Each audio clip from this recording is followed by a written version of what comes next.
Hey everyone, today we'll be reviewing VoltGrow's new Storm 4.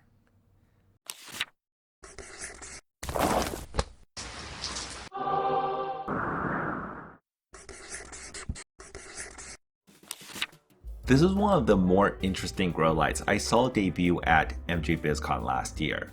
So when VoltGrow reached out to see if I would be interested in trying out a production unit before its release, I jumped at the chance. At first glance, this looks like a pretty standard grow light, but it has a couple of unique features to it that helps it stand out from the pack. First of all, each bar of this light is completely modular, in that they could be removed and reattached at any time. This makes the light really easy to set up. If any of these bars break, it's also easy to replace it without having to send the whole unit back. Speaking of easy setup, the entire light can be built without the need of tools, as everything either snaps together or uses thumb screws, which is a nice touch.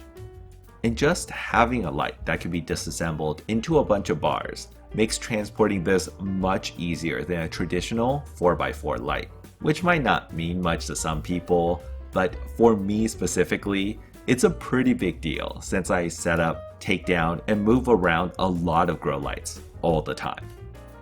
The light bars, once attached, can rotate 30 degrees, which gives you a lot more control of the light coverage in any given space. You can have the bars focus on the center of an open grow space to lower the light leak from the sides, or when placed in an enclosed grow tent, have the bars turn towards the grow tent walls to provide more even coverage to the corners and reduce the hotspot in the center. Most of this will require a par meter to adjust accurately, but the option to play around with it is there. And as for dimmability, it comes with a cable that has a dim plus and dim minus exposed wire output, which I've been able to get to work with a Trollmaster Hydro X controller paired with an ECS2 adapter. I'm not exactly sure why they didn't just go with the telephone line option that most grow lights have adopted, but hey, if you have a Trollmaster, then you're good to go. The rest of the specs are pretty standard.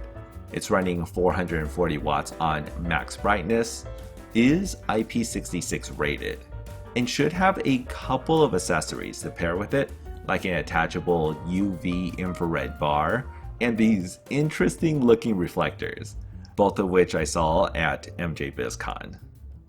A quick check of the par readings in the center at a foot away showed that it's about average in terms of light intensity for a 4x4 light. And overall, this is a good grow light from a company that's more well known for their landscape lighting. But the features they pack in here really showcases their experience in developing lights that are geared towards a good customer experience. Pricing wise though, this is near the top end of the market for a grow light of this size and brightness. But as far as premium lights go, it doesn't get much better than this.